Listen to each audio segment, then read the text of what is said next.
All right, it is December 12th, almost Christmas, yay! Anyway, just wanted to give you an update. The door actually closes automatically. Actually, it was faster than I thought it was going to be with the sun.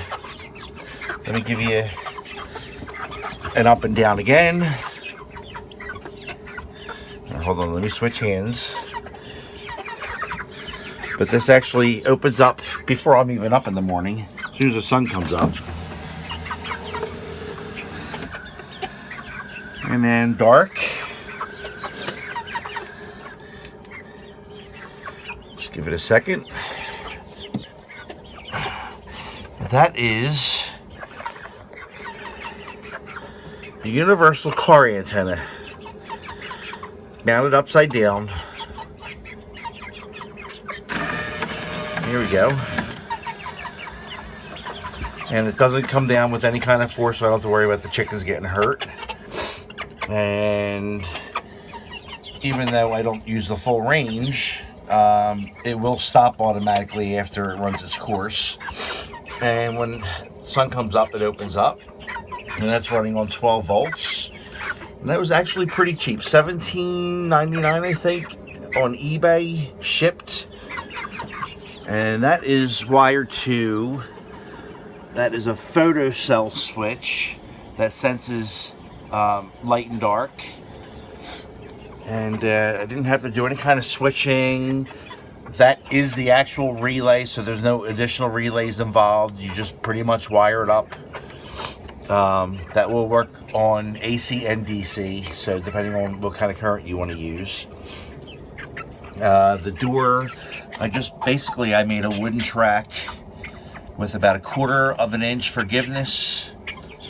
One thing I will say that door and that frame have to be square, or else it'll, want to wiggle one way or the other and cause enough friction that the antenna won't actually be able to lift it. But if you get it square and put it right inside the track, it works like a charm. And I just made a frame for that to sit on. That is just like a door latch that I cut a piece of tire tube, squeezed it in there, and now you get chicken butt, and then plastic epoxy so there's no slippage. And obviously if I want to undo that, the plastic epoxy will just snap, but under these circumstances it'll last forever, as long as the antenna will hold up. But so far so good. It's been operational now for about 5 days, and I come out in the morning and the chickens are already out and about. And there's my girls, and they're looking for their treat for coming in. Oh, right out of my hand. All right, go ahead, girls.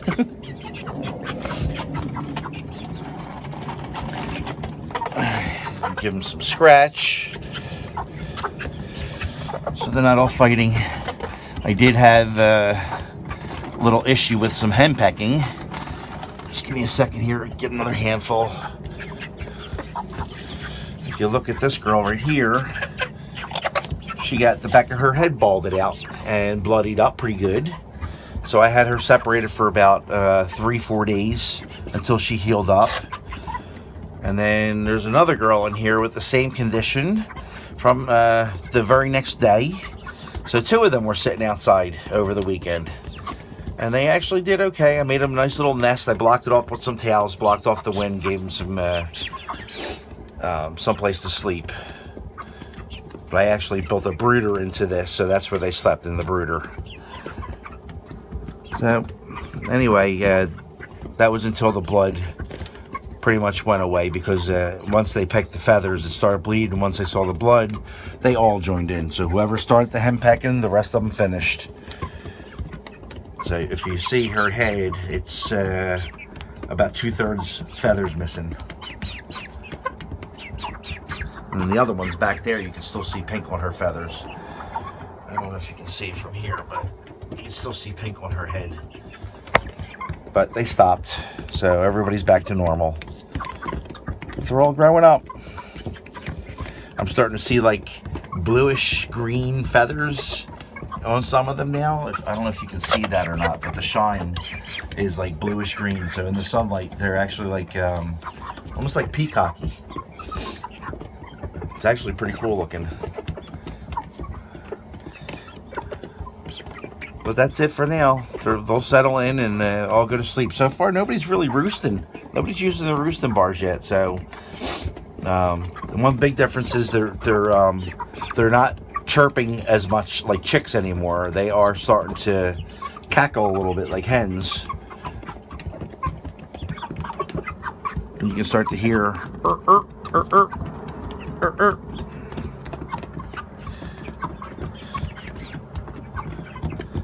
But anyway, that's the latest update. Take care.